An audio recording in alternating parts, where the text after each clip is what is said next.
Hey guys, it's Kevin with my review for The Boys, Season 4, Episode 5, Beware the Jabberwock, My Son, and holy shit, this episode I was really excited for, coming off the heels of last week after Homelander's, retribution and things like that. I was really excited to see how this one would be, and everything we got with Annie and things like that. There was a lot that I was excited for, and also the fact that, again, we're halfway through the season already. I was really excited to see how this episode was going to turn out. I've really been enjoying the season overall. There's just been some things that I think were, a little bit underwritten, but then this episode comes around and holy shit, this was a fantastic episode of television. Practically all of the things that I've been saying were a little bit underwritten or things I was worried about kind of were fixed by this episode. Now, not everything was fixed. There's still a couple things that I hope they touch upon more, but I gotta say, everything we got in this I thought was just so impressive. Some of the most hard-hitting moments we've ever seen in The Boys within this episode, but also some of the funniest moments we've seen. I just thought this was a really well-rounded episode and probably easily the best of the season so far for me. I really liked what we end up getting here, and I think they did a nice job of really kind of connecting everything together. There's been all these different threads going on, but this one really did a great job of connecting everything, so we're just gonna go ahead and jump right into it. Now, here's the thing with this episode. I will talk about individual plot lines, which I have been doing up to this point, but there is a lot of overlap in this one, so I think I'm mainly just gonna talk about what is the main sort of mission we're going on, and then I'll talk about all the other things that go on alongside it. So basically, the main stuff in this episode involves Butcher. As we know, since Gen V, he has become aware of the virus that is out there that could potentially, that does kill Soups, but hasn't quite been perfected to kill Homelander, and he's trying to do what he can to make sure that it did, and I thought this was going to be a major plotline this season, but we really haven't discussed that since episode 1, and I was just kind of wondering, when are we gonna get back to that? It's been episodes now where we haven't discussed it, and finally here, now it comes back around, and really comes back with a vengeance, honestly. This was, everything we got here I thought was just so great, where he reveals to them what's going on, kind of talks about, what the whole situation is, and that they're just they're just on their last legs at this point. Things aren't going well. Firecracker has destroyed Annie's reputation. You have Homelander just continuing to make things more complicated. You have Huey off doing his own thing. Frenchie's dealing with shit. Everyone is kind of, at their lowest point in this episode. And so, yeah, at this point, this is, their only solution. They kind of have to go for the, the most desperate thing possible. So when Annie's comment how, this is insanely desperate, that is exactly where they are at. And I agree with Butcher in him kind of saying that. So, I think that, that really made a lot of sense, but basically he talks about, that there's this virus out there, kind of lets them in on what's going on, but the only obstacle, of course, is Newman, who, she's the one that is currently, in possession of this virus. They need to try to take it from her, and we kind of get this, not a heist mission necessarily, but easily, I think, the most exciting team-up we've seen this season yet, where basically they need to perfect this mission, and the way they're going to do that is to track down Stan Edgar, who, yes, Giancarlo Esposito is back. I knew he was going to come back at some point, but I really like the way they tied him in here, where he's now being held in this jail cell, and, they're walking, and Butcher kind of gets him, kind of walks him through the plan on what's going to happen. You can see at first that he doesn't really want any involvement with this whatsoever, but Butcher kind of makes this deal with him, where it's well, I don't know if you know this, but your granddaughter was actually injected with Compound V, and if he is able to help them, he not only is going to be exonerated, but he's going to get full custody of Zoe. So now we have a reason for Stan to be working with them. And I thought this made a lot of sense. We've always seen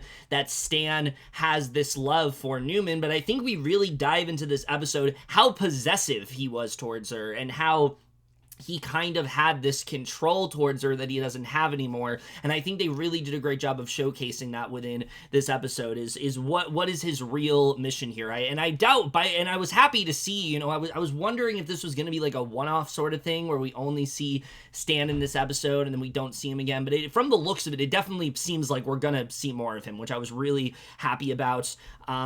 But basically, you know, everyone seems on board. Annie's kind of against this plan, you know, but everyone else is kind of on board with it. Well, you know, like Frenchie's kind of out of commission in this episode, and then MM is just kind of like, he's just willing to do anything at this point. He doesn't really care. So they head over to his house, which he really hasn't visited in a long time, and it kind of get the sense that, like, he also isn't that fond of it. He mentions that to Newman at one point, and he talks, you know, they go over to this house, and basically, you know, because he is pretty convinced that if there's anything that Newman is doing, she would have hid it there because he hasn't been visiting. So that's exactly what happened. She has turned his entire house pretty much into this this medical lab of sorts.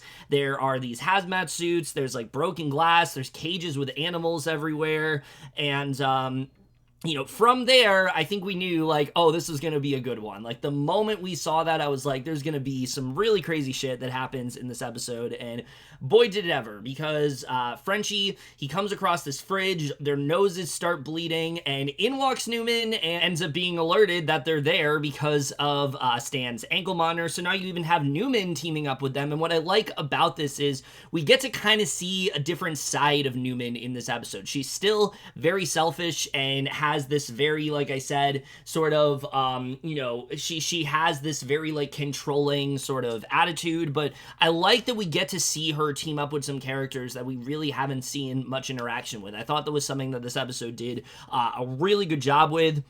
The scenes between her and Stan as well, I thought were just really strong in this episode when, you know, she's talking to him about why she, you know, why she set him up and things like that, why she ended up, you know, selling him out. You know, you can see that he has a lot of resentment towards her because of that. And also even seeing little things like how he despised this farm, but how she really enjoyed it. And this was something that was important for her. I thought was just really great to see. We got more insight, and this was the reason why I didn't really like that Stan was just kind of framed for what happened, and then they just didn't show him anymore, because I felt like there was so much more room to play around with in that dynamic, and I'm glad that we're getting to see that now, because this is really what I wanted to see between Newman and Stan. I feel like there was way more untapped potential there, and I like that we're getting to see that. You know, how, you know, she talks about how she wants to try to control Homelander, but feels that it's going to be impossible, and it's going to result in her and Zoe being in terrible danger. She's kind of at this point where she doesn't know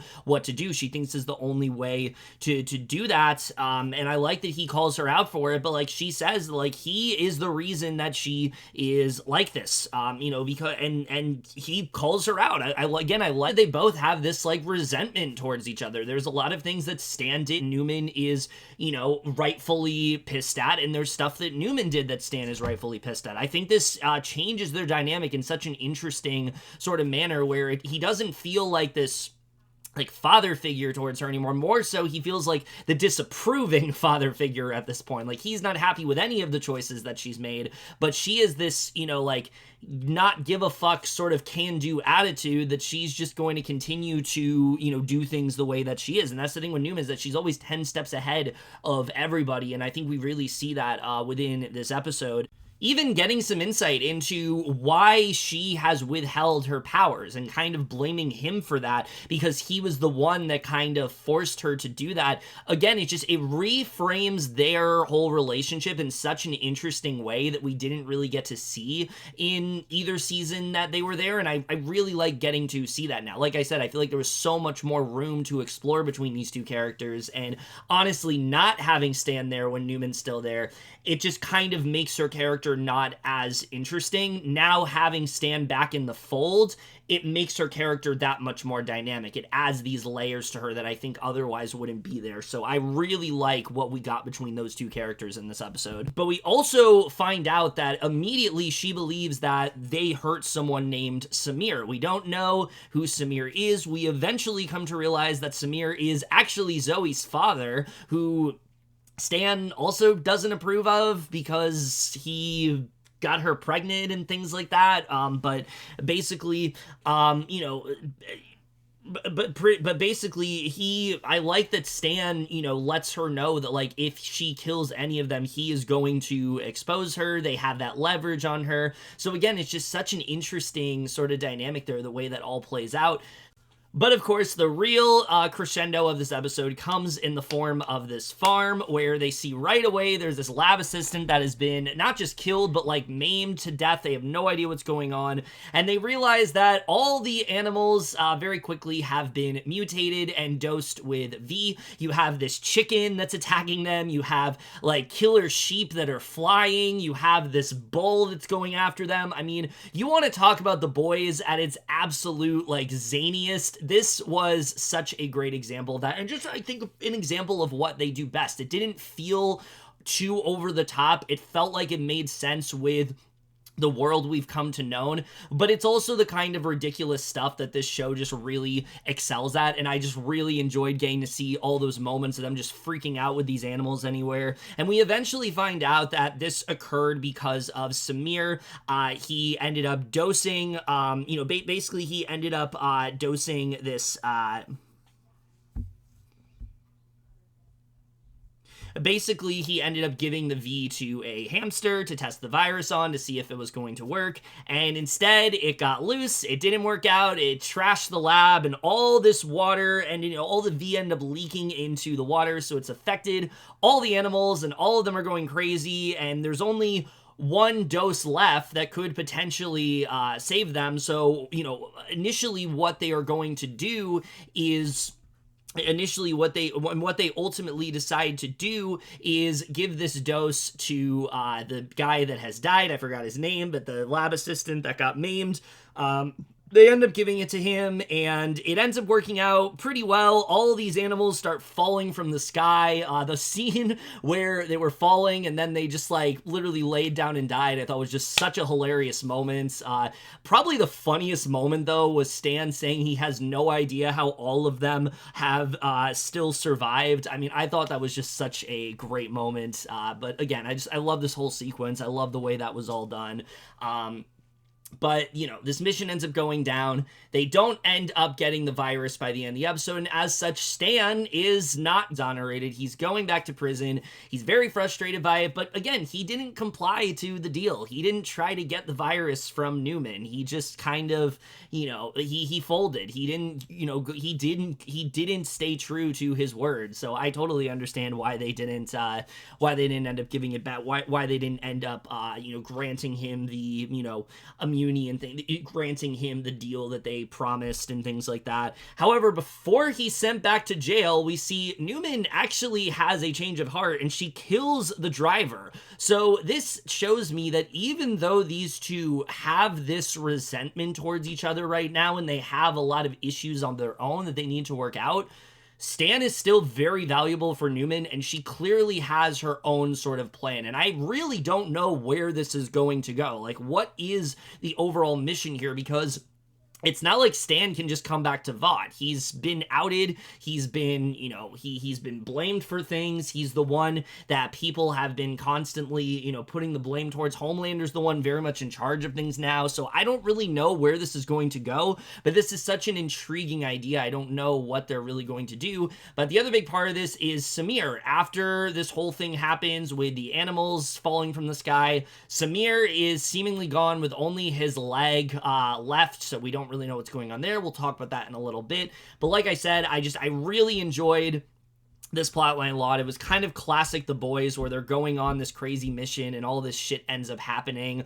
But I also just really like the way we got to play with all these different character dynamics, the different team-ups we got to see here, seeing, Stan work with the boys, seeing Newman kind of work with them, but also not really work with them, I thought was just really fun to see, and I really enjoyed getting to see the team-up between all these characters. I feel like this season, there's been so much personal baggage that all these characters have been dealing with. I like seeing all of them get to team up here. Even if some of them aren't in the best headspace during this mission, I liked what we got to see overall. All right, so with that said, now I'm going to talk about the individual arcs that were going on here, starting off with Butcher, who I think, I talked about a couple episodes ago how Kessler, there's this theory out there that Kessler is not real, that he is sort of in Butcher's subconscious, and I think we can honestly kind of confirm that in this episode. Just the way things go down, it really does seem like that is the case. We get this scene with him and Kessler on this park bench, and he's basically saying that, like, the two of them, they need to be the ones to get this job done. His team is not doing him any favors. You have Frenchie, who's a junkie, Huey's too soft, and MM is always on the verge of this breakdown of sorts, and, the two soups that are on his side, he has a blind spot for, and Butcher, you can see, isn't really sure about this. He's not really sure if this is what he wants to be doing, but Kessler talks about how he doesn't understand why he is going soft when he really doesn't have much of a chance left. This might be his last possible chance to kill Homelander. The way that he is speaking to Butcher, it just seems so obvious, like this is Butcher's worst temptations. This is him thinking about, being him kind of reverting back to his old ways, whereas Becca is kind of the opposite. She's the one that pulls him out of that and brings out that humanity in him. And I feel like that is where we're really hinting at, and I'm hoping the show just reveals that soon, because if they try to make this like a big reveal of sorts towards the end of the season, it's just going to come across as obvious and kind of underwhelming. It's still going to be a good twist, like regardless, but it's hardly even a twist at this point because it's so obvious. I mean, there's been multiple moments throughout the season where he's having conversations with Kessler and you see characters looking out at him like, who are you talking to? Literally happens at the end of this episode. So again, I think it's pretty obvious where this is really headed at this point, and I'm all here for it. Like, I want to know more about Kessler, because we know that he was this war veteran. I assume that he saved his life at some point, and he is played a significant enough of a role that Butcher sees him in a fond way. But if he does turn out to be real, then there's a lot of questions I have. So I don't really know. I think that's where they're going with it. But of course, this does lead to the end of the episode where we find out that Butcher and Kessler, well, maybe Kessler, but I don't think Kessler's alive. They are the ones that have kidnapped Samir. They are now holding him hostage, where he is going to make, they will patch him up on the condition that he is going to be the one to make them more of the virus, and you can see just how terrified Samir is, but also the look of confusion on his face. I feel like that alone just confirms that, like, yeah, Kessler is not a real person. Maybe he was definitely a real person at one point, but he's not really there. He's clearly the devil on Butcher's shoulder at that point, and I think that's really what the show is trying to dive into. So I feel like that whole thing is pretty obvious, but the thing we see throughout this episode, I think we really kind of hint towards Butcher leaning more into that darker side. You can see he really is struggling to contain that, but he always feels the need to justify it. Like, for example, when they were going to the original plan, was going to be that Annie was going to go in there and blind Newman, and he was then going to stab Newman with the V himself. You can see that him and Annie are just at odds throughout this entire episode. She feels that he's not thinking clearly. There's a moment where he is literally willing to let any of the boys die, like he was going to sacrifice one of them and they were going to be the ones to, go after the animals and things like that, and Annie kind of talked him out of it. So you really do see that he is struggling. Despite the fact that I do think Butcher is trying to become a better person, he can't help but lean into those darker instincts because that's just who he's always been. He's always kind of had this like relentless sort of attitude and kind of this, narcissistic type attitude where he doesn't really care how much people are put into danger as long as it it benefits him, as long as this is what he needs to get done. He needs to be the one to fix everything. So again, I think this is just further confirmation that Kessler is probably not real, and he's the one leading Butcher towards this, towards this temptation. And I'm really interested to see where this is all going to go, because like I said, I think Butcher is trying to become a better person, but I think there are just a lot of obstacles in his way, and I'm interested to see how this all ends up playing out. But the only other thing to talk about with Butcher that I think is really interesting is in that farm he comes across, I believe it was like, he comes across rabbit, and there's a moment where this parasite is like crawling out of the rabbit and almost looked like it was about to like leech onto Butcher, and he ends up like stomping it, and I'm wondering if that's hinting at the parasite that is growing in Butcher is eventually also going to end up letting loose. We know there's something going on within him. Even talks about how he doesn't understand how he was able to take down Ezekiel. So I think that is a part of Butcher's arc that we're still needing to tap a bit more into, is what's really going on with these powers, what really is the full extent of what's happening. And if it's anything close to what Huey's father just went through, I am absolutely terrified to see what's really going to end up happening to Butcher here. Now, the other character we get a lot within this episode is that of Annie, who at this point is just feeling super defeated, and you can't really blame her, because on one hand, you have her, she's completely lost her reputation at this point. She has almost nobody on her side. Firecracker is continuing to just bash her at every opportunity, referring to her as like a baby killer and this evil woman. She's talking about how she's gonna sue her and things like that. And we also find out that her space that was kind of like her main like facility where she had all these people supporting her has been completely vandalized. There are, messages where they're saying all these hateful things towards her. And we also find out that she is now being, she is now receiving the blame for the murder that Butcher committed of Ezekiel. So I think that's really interesting. I think, I was really interested to see where this was all going to go. And we get some really good moments in this episode that really kind of hint at the idea that Annie is really just struggling to kind of abandon her past. Like a lot of the characters in this season, she is really struggling to figure out who is Annie and separating that from that of Starlight. There's this great scene with Newman where she talks about how, kind of torturing Annie over the fact that like she herself is Nadia and she needs to not let Nadia come out, and she has to do what she can to push away from that, and talks about how she doesn't even know who Starlight is. Annie like punches her in the face at that point, and I thought that was a really interesting moment. But the moment that really got to me was the moment with Frenchie, where he talks to her about how it's really hard to believe in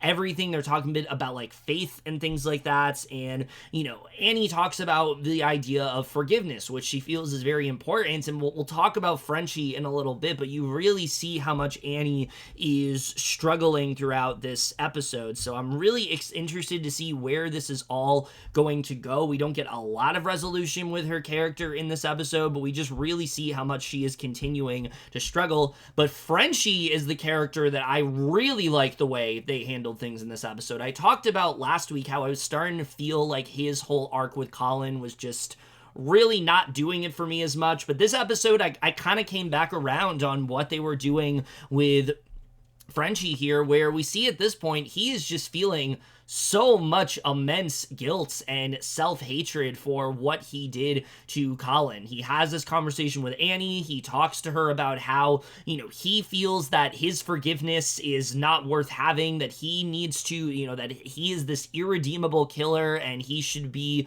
treated as such. And I thought that was just a really effective moment and something that they captured really well in this episode. But we all see throughout this entire episode, he is very much not in the right headspace. He is very much not focusing on the mission all that much. He is much more focused on like his own personal baggage. But the other thing I was very happy they addressed in this episode, because I really wasn't liking the way they were handling this conflict, is what's going on between him and Kimiko. We get a lot more insight into why he is not talking to her much. And we find out that it really is the fact that he feels that if he told her that she wouldn't forgive him, but then if she did, he would be even more upset over her response. So he doesn't want her to even know that he participated in this. He doesn't want her to know of this, of this, you know, of this murder that he has committed. He doesn't want her to know any of that. And even though you can see that she is willing and ready by the end of this episode, he's literally turning himself in because he doesn't know what else to do anymore. He, you know, is seeing himself as this killer, and he doesn't see any reason to possibly, you know, he doesn't see any reason to try to reconcile with it other than just turning himself in for his crimes. And so I actually really liked what they did with Frenchie in this episode. Like I said, I haven't been that into this arc so far, but I think this was easily the strongest stuff we got with him. His conversation with Annie, talking about how, you know, confession isn't something that matters to him because, yes, he can confess to somebody, but it's not really going to mean much at the end of the day. No one, you know, the person who's behind the pew and things like that, they're not going to listen to what he has to say. And he I think is struggling with forgiving himself at this point. It doesn't really matter that Collins left town. Obviously, yes, that's affected him, but it's more so the fact that Frenchie is really having a hard time forgiving himself. I think this is something that he kind of put behind him. He didn't want to have to think about, and now he's had to re-explore it, and years later, he's really struggling to question why he did it. He's really struggling to figure out, why did I make these decisions? Why did I put myself into, you know, this situation? Why did I decide to go ahead and carry out this act? Why did I do nothing to stop myself? I think you really see him kind of struggling with that here, and I thought the way they handled that was very effective in this episode. The only other character to really talk about before we get deeper into some things is MM, who is really struggling in this episode. He really is going through it. I mean, Janine is still very much acting out in school. She literally got into a fight with somebody because she had told him about Homelander and he didn't want to believe her, and she ended up getting into a fight, and now she's been suspended. And I really like this moment where he is trying to be the parent. He's trying to discipline her, but she tells him that, like, well, this is what you do. You always use fighting with Soups. You always use violence, so why is it any different when I do it? And you can see how much he is kind of struggling, because I don't think she's saying anything wrong here. It's like, he does this, why is it bad when she carries out a similar act? And you can see even Monique is at the point where she's just kind of done with MM. She wants him to fix it. She doesn't want to be the one to have to continue to try to solve all these problems. There's that going on, but then there's also this moment where he's trying to be like kind of the peacemaker, where you have all these characters mad at each other and he's trying to get them to come to their senses. And so I really just, MM is, and because of all the stress that he is going through, he's developed like all these hives like all over him. And so we really are just seeing, and I said this towards the beginning of the season, like just how much pressure is being mounted onto MM. There's all these different things he has to deal with, and I'm just wondering if he's going to be able to, you know, sustain it. Is he going to be able to continue being in this position, especially now that Butcher is back in the fold? You know, is he going to be able to handle this role? I think it's getting increasingly harder for him, and I think we're seeing that throughout this episode. Despite the fact that he had a lot of great comedic relief in this episode, we're continuing to see the struggle that he is dealing with as both the leader, but also trying to be a good father, and I think we're starting to see how much that is starting to nag at him, stress him out overall. However, easily the strongest stuff in this episode comes from Huey, who, I gotta say, I've honestly been really impressed with what they've been doing with his character this season. I know a lot of people have been lukewarm on it, saying that it feels so disconnected from everything, but I've always enjoyed it because it's added a layer to his character that we haven't really seen before. We saw stuff with, you know, his father in season 1, but not to the extent we're getting this season, and this is exactly what I've been kind of waiting for.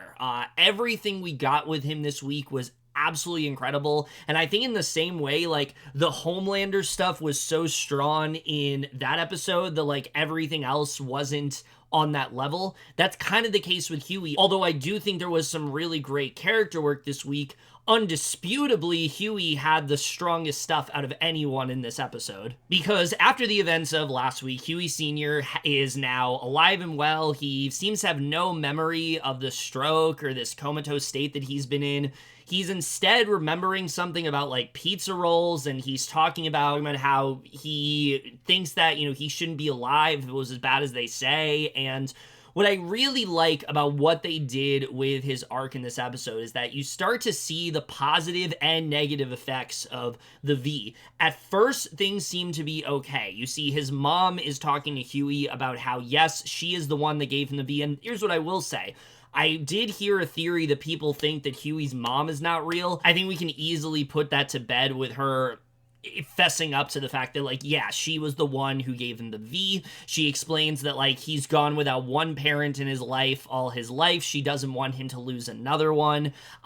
It was a really great moment, and Rosemary DeWitt, I thought, was fantastic in this episode. She does a great job of showcasing this feeling that she hasn't been able to have within her marriage and within her, you know, just her family overall, but you also see the regret that she is feeling throughout this episode, and I thought that, you know, she just did a really great job. But what I like about this is that, like I said, at first things seem okay. There's this really great conversation with Huey's parents where they're talking about old memories throughout their marriage. They're talking about, you know, traveling to Paris. Everything seems to be going fine.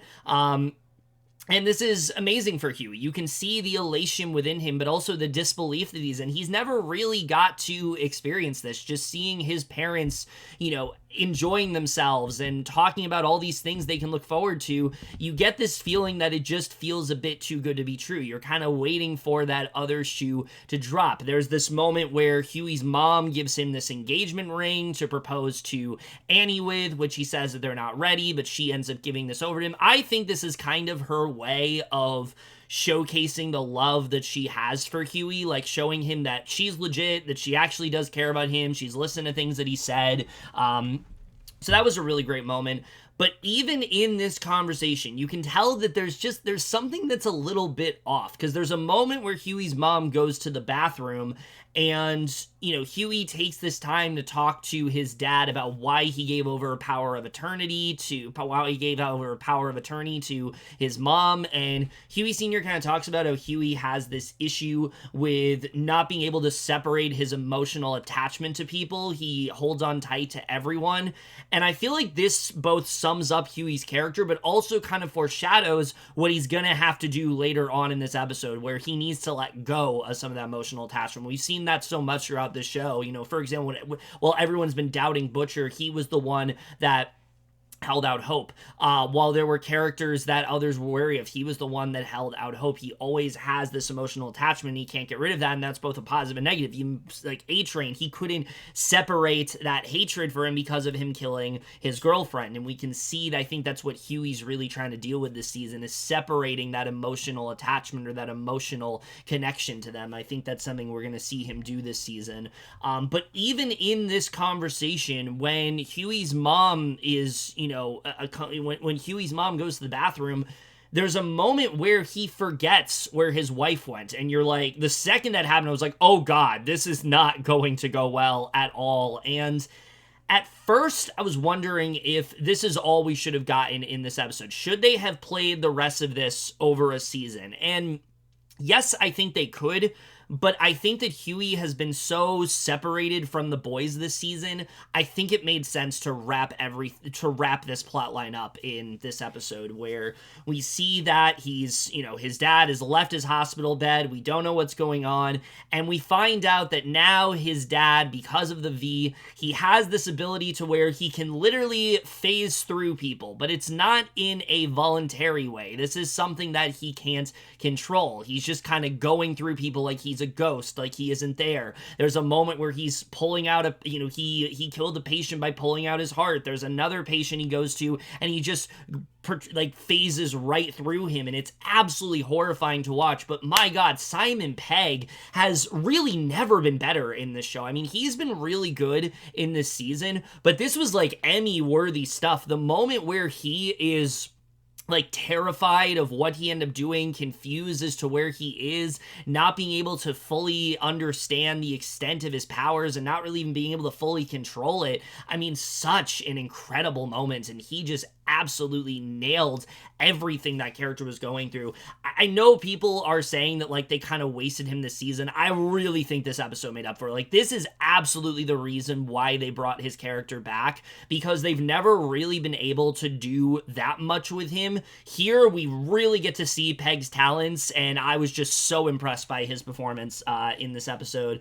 We also see that he, you know, because of him taking the V, he's suffering some form of dementia. He's not recognizing Huey. He keeps talking about him as a child and things like that. He's going off on Daphne for leaving him and ruining both of their lives, and see how much that rage is consuming him. I feel like Huey Sr. has always felt that way, but he's never been able to fully express it. And the V is giving him this, you know, is kind of making that inner rage come out in a way that is almost uncontrollable. And I think this is something else that we're seeing is like, when the wrong person, when an ordinary person takes a hold of the V, especially if they are in an older age, it is going to end up representing their worst insecurities. And for Huey, it's that he felt, you know, Huey Sr., he felt like he was never there. People just kind of ignored him. People overlooked him. That's why he's able to phase through people like he isn't even really there. I think that is such a genius idea, and I really love the way they handled this arc with him. You can see that, you know, he's furious. You can see that Huey's like furiously looking through medications. He has no idea, you know, what to really do. Daphne is terrified that like she's gonna get killed. There's a moment where it seems like he's gonna do it. He's gonna phase right through her, but Huey is the one that stops him, tells him that he's his son, and getting him to snap out of it. And Jack Quaid in that scene was just incredible. You can see how hard it is for him to, you know, do this, but he knows that this is what he needs to do. And in this moment, he knows, like, okay, there's no other possible solution. Something that he really didn't want to happen. He's now realizing that he kind of has to do this. He never wanted his father to have the V in the first place, and this is entirely the reason why, and that's why by the end of this episode, he does make the choice to lethally inject his father, and my god, this was just such a somber scene, but also such a satisfying one at the same time. You have Daphne thanking Huey Sr. for taking such good care of him, her promising that she's going to do the same. You have, you know, Huey, who's like fighting back tears this entire time. But then I think what really got to me was Huey Sr. talking about how scared he is in that moment and how he didn't want to have to go at that point, and Huey trying to calm him down and telling him that they're both here, and him going on again about Paris and things like that, and how they're all, the three of them are all going to go through that Da Vinci Code tour. It kind of makes me harken back to the scene in the finale of last season when Huey talks about how much appreciation he had for his father.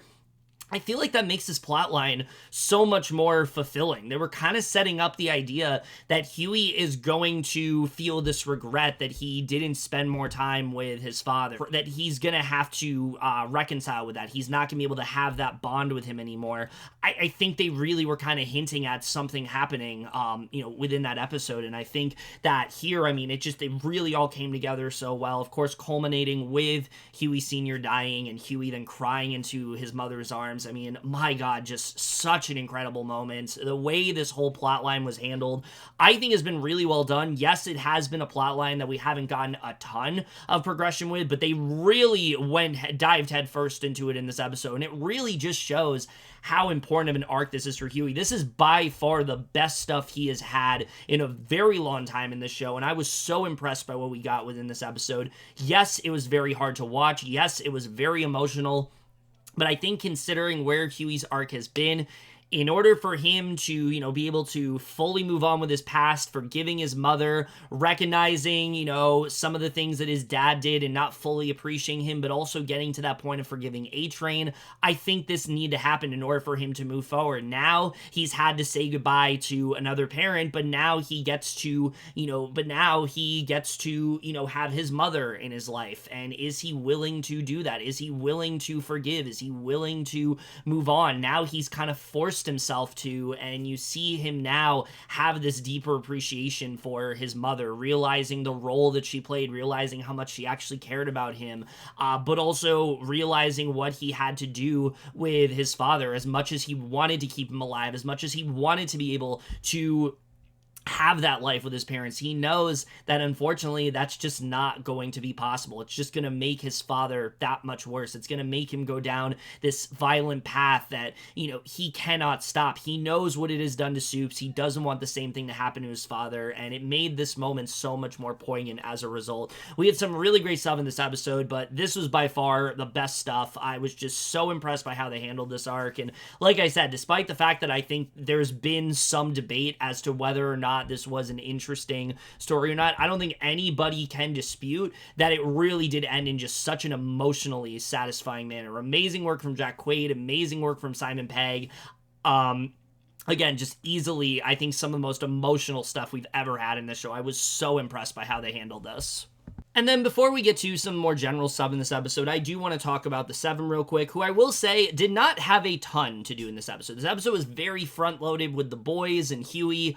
The Seven kind of took a back seat in this one, but there still was a good amount of stuff for them to do. Most of the episode, we see Cameron Coleman is hosting this Comic-Con-like event, talking about all these super-related films, and that gave us some of the best satire I think we have ever had in this show. Whether it's the show making fun of the different MCU phases with, I think they said, phases 7 through 19, and us seeing all these different titles, whether it's all the different trailers we got to see in this episode, Firecracker having this faith-based Angel Studios film, whether it's Sam and Kate having this body swap film that they're doing, whether it's Tech Knight having a film that's completely unnecessary, and he says he's gonna have 12 minutes of total darkness. I mean, just so many great gags in this episode, and I really loved the way that this all was handled. I thought there were so many great moments with all these characters, and it also was a great way for all of the Seven to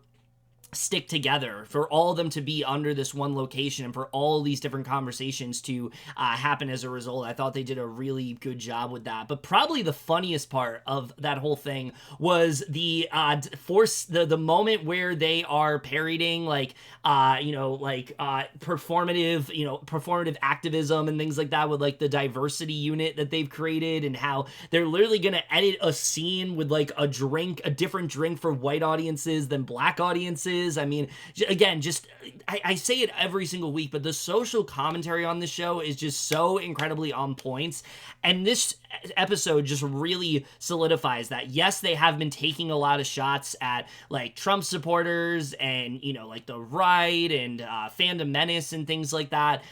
But I think here they do a really good job at showcasing that it's not just, they also can make fun of the other side of things, like performative activism and the MCU and things like that. I thought was just really great to see, and I just really loved all of the satire we got in this episode. But from a story perspective, there are quite a few things to talk about. Ryan as a character in particular, I really loved in this episode. I've been saying all season long that his arc is the one that has felt the most rushed to me. It's felt like they really have just kind of gone right into him feeling regretful, feeling like he doesn't want to be a Soup. He doesn't want to, do all these violent things. He doesn't like the relationship him and Homelander have.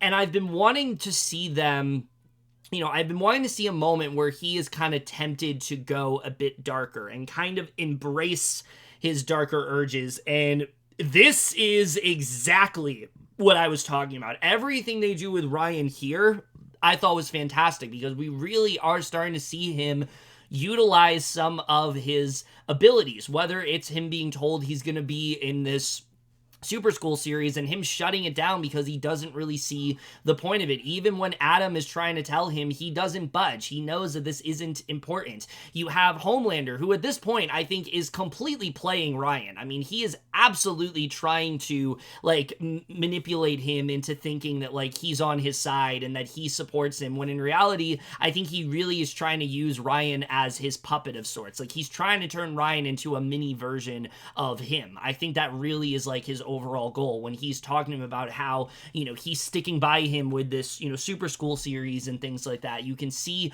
Homelander is supporting him here. And also him talking to him about how they need to live life with no rules and things like that. You can really see how he is trying to get Ryan on his side. He's trying to make him think that, like, he's been stifling him, he's been holding him back, but you know that Homelander has this more darker agenda of his own. He's going to use Ryan to his advantage, and he is absolutely, making him go down that path already.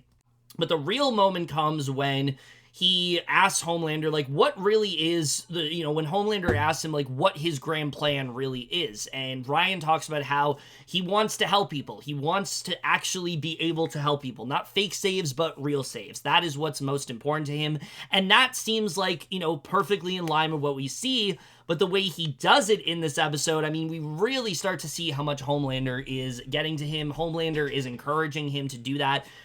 But it is going to be on his terms, because Homelander comes across this girl who is being harassed by Adam, and Ryan asks Adam to apologize, gives her like the fakest apology possible, even getting on his knees. You can see that it's just him trying to do that to get out of that situation. He's not actually sorry about it, and as a result, Homelander tells Ryan that he needs to teach him a bit of a lesson, and when he does, he decides to get the coworker to repeatedly hit Adam in the face, and just the smile that Ryan gives and the look that he has throughout this scene, you really are starting to see him embracing that darker side, this more sadistic nature to him that he really is picking up from Homelander, and I really like what they're doing with him. I like the idea that Ryan is so incredibly powerful, and he's in a completely different scenario from these other characters. His powers weren't from a lab, he was born with them, and because of that, he's so much more dangerous as a character, and seeing him now tap into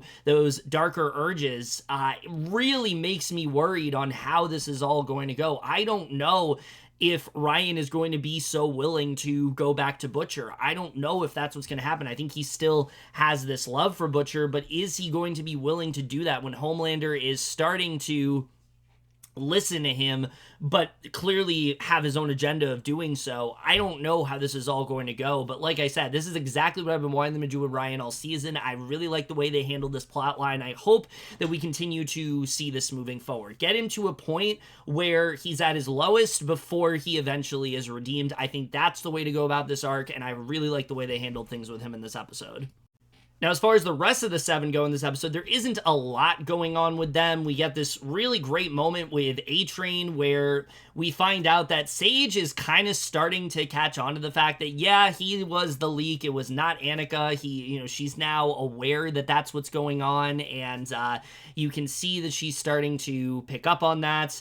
But A-Train is really trying to do what he can to cover this up. He goes to Ashley and confesses to her that it was him that was the leak, and she's outraged because now he's making her this accomplice. But I really like what he says to her, that it's like, well, yes, even though you shit in Homelander's toilet, you've done way worse things than that, and as a result, you kind of have to work with me at this point, because if you don't, you're gonna end up going down with me. So it's either you help me or we both are going to be killed. And I like that he is recognizing that there really is no way for them to get out of this other than for them to work together. And that's exactly what happens, because Ashley does end up framing Coleman, who ends up breaking up with Ashley because he feels that she is no longer of any use to him. She's no longer in charge of things, so he can finally veer away from her. All the dominatrix stuff that they've been doing, he's not really into it anymore, and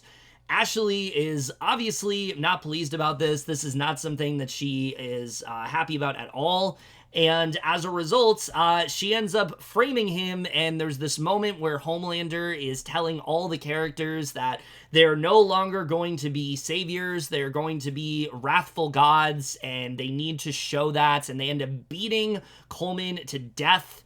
And again, I really do think that Ashley is sincere now. I think she is going to stick by A-Train because she kind of needs to at this point. Now, are they going to come out successful? I'm not so sure. I think one of them is probably dying by the end of the season. I don't think it's going to be A-Train. I know a lot of people have said that. I think it's going to be Ashley. I really think they're heading her towards that direction. It seems like that's where it's going to go. If not, then maybe the Deep ends up dying. I'm not entirely sure, but the way this all went down, I thought was really interesting. I really like the way they're going about these two characters. I like the alliance of sorts that they're forming, and I'm looking forward to seeing how this ends up going moving forward. Are they going to be able to continually cover stuff up? And also, why is Sage not revealing what A-Train is doing? I think she clearly has this grand plan of her own, and I think we're really, continuing to see that here. The only other thing to talk about with Coleman is that there's this moment with the Deep where, the Deep is like mad at Coleman for him revealing that he was removed of crime analytics. He's apparently was fired from like a Noah Baumbach like directed project, and he is, Coleman's trying to like justify it, saying like he needed to take some shots for like a fair and balanced account. There's a moment where he like threatens him that he's going to have sex with his wife, and Coleman is talking about how he's going to expose like his relationships and things like that. Didn't really go much of anywhere now that Coleman's dead, so not really a ton to talk about there. I don't really understand what the point of this all was, other than I guess it gave the Deep motivation to beat Coleman. But the thing is, the Deep is so subservient to Homelander, he was probably going to do that anyway. So yeah, I mean, I don't really understand what the point of this particular thing was. I like what they've been doing with the Deep up to this point, but this stuff with him I didn't think was all that interesting. So not a ton to talk about there. The only other thing I really do want to discuss is Firecracker. We're really starting to see some friction between her and Sage, because there's this moment where Sage, she's calling her out. She feels that Sage intentionally like set Annie up, set her up so Annie would attack her. She made her go onto that show so it would push Annie to her breaking point, and she would end up doing that. And Sage kind of admits that, yeah, that was the goal and you completely fell for it. But the thing is, now she does, but also I like the way that Sage is rationalizing it, where it's like, well, now you don't have to play the victim, you actually are a victim in this scenario. And Firecracker is really not having it. That she can tell that she doesn't take her seriously. She sees her as like white trash. Sage says that she doesn't necessarily see her as poor. She knows that like she's a lot stronger and things like that. And so I'm really interested to see where this is gonna go. I don't know if we're leading towards like these two like getting into a fight of some kind, but I'm very much here for it. I like the tension that's going on between these two characters, and I'm looking forward to seeing how that all does end up playing out overall. Like I said, there's not a ton going on with the Seven in this episode. We're much more focused on the boys' side of things, but I thought the stuff we did get was still really intriguing. So overall, just a lot of stuff to really get excited about in this one. Like I said, I think the directing in this episode was so incredibly strong, really ratcheting up things on the boys' side of things, whether it came to what we got to see with this soup virus and that really taking effect. I think they did a really good job with paying that off. What they did with Newman and Stan and kind of seeing their whole new dynamic, I'm excited to see how that really did play out. But especially when it came to the emotional moments with Huey, with Frenchie, with Annie, I mean, we had some really great stuff in this episode, and I think they really did a great job of starting to pay things off. I know there's been a lot of plot lines this season, but it really does seem like they are paying things off, and it's really great to see. And that's the thing with the boys, is that I have full faith that even though, yes, there's a lot of stuff going on this season, I do think they are going to successfully pay things off, and this episode really does kind of hint at that. But the writing in this one, I think, was just so incredibly strong. They did such a great job of hearkening back to things we've seen in previous episodes and really bringing them back around here and kind of giving us more of a general sense of what the rest of this season is really all going to be, and I really was impressed by the way they handled that here. The action in this episode was also just fantastic. All the stuff with the animals flying in the air was great, but even diving more into like the horror side of things when it came to Huey's father, I mean, some of the most terrifying moments we've ever had in this show, I think was, through that phasing and stuff like that. As devastating as it was also was very terrifying to watch, and I think they did a really great job of showcasing that, but also showcasing the horrors of like dementia and what that can do to a person. I thought they did a really good job with as well. When it came to the comedy in this episode, like I said, I thought the satire was just so on point in this one. So many hilarious moments that had me absolutely dying of laughter. I was really impressed by that here. And the way this episode was edited, I thought, there's been some episodes this season where I felt like we didn't get enough of a plot line. That wasn't the case in this episode. I think we got enough from everybody, and that's something I was really impressed by.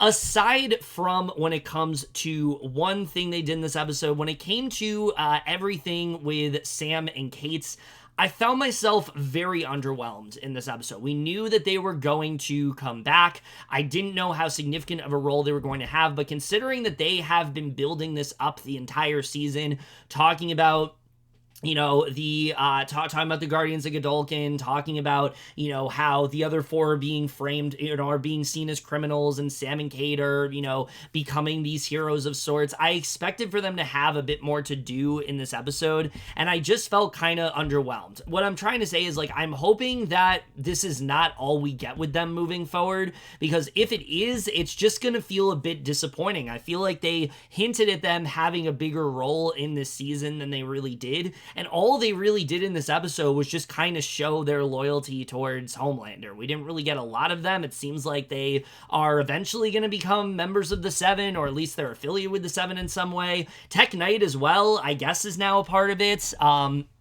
But again, I think if you're going to tie in these characters, they need to be doing a little bit more. And if anything, I think Gen V did a better job when it came to the inclusion of the boys, specifically with Newman.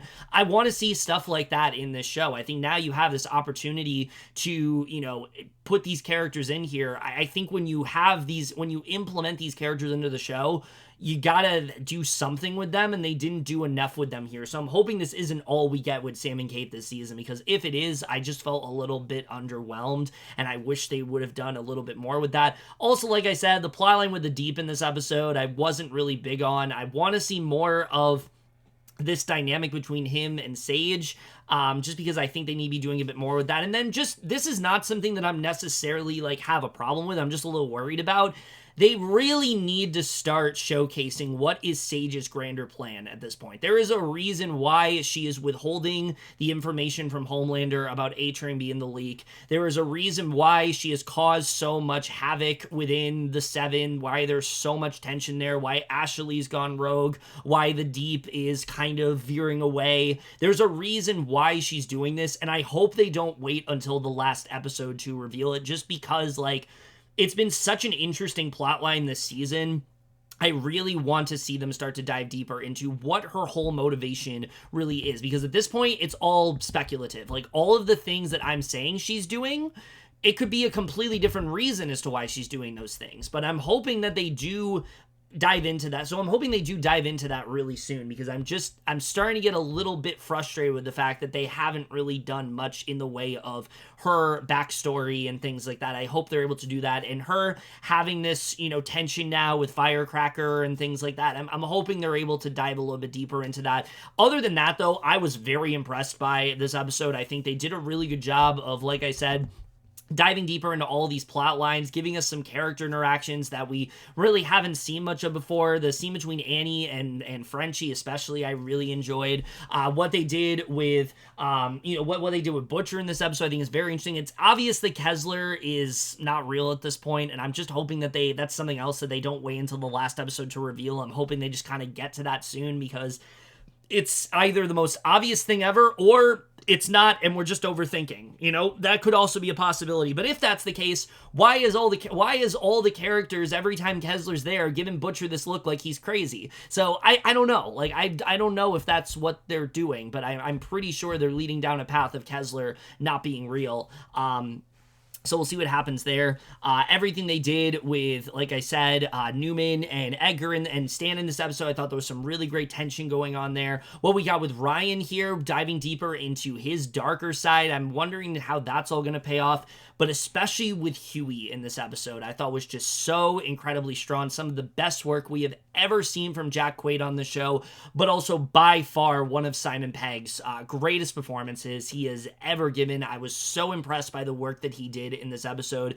This really is just that episode where everything kind of comes together. All the complaints that I've had, not necessarily complaints, but like worries I had, start to be a bit more, start to be a little bit lessened by this episode. I feel pretty good about where things are heading moving forward. And with only 3 episodes left, I think I have a pretty good idea of what the rest of the season is really going to be. There's a lot still that we need to dive deeper into, but I really like where things are headed at this point, and I just was really impressed by this episode. I think in a season where there's been a lot of plot lines and a lot of things that were starting to feel a little bit irrelevant to the storyline, I think this episode did a really great job of just kind of giving us a more general sense of what these arcs are all about, starting to pay off things more. I think this just did a really great job of getting us, of moving the momentum forward a bit in a direction that I think was very much needed. So I really did love this episode. For me, this was by far the best. And I think in a season where things have been very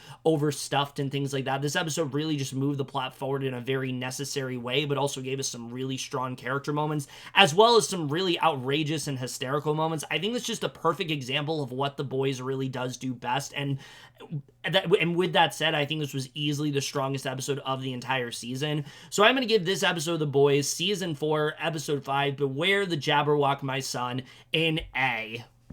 So over, guys, to my review of this episode of The Boys. Let me know what you guys saw of this episode overall. Left your thoughts. And I can't believe there's already only 3 episodes left. I don't know where things are necessarily headed at this point with certain plot lines, but I really like the direction things are going after this one. So very excited to see how the rest of this does end up playing out. But that's it for this video. Hope you guys enjoyed it. We'll see you guys in my next video, and we'll see you guys for that. Okay, bye.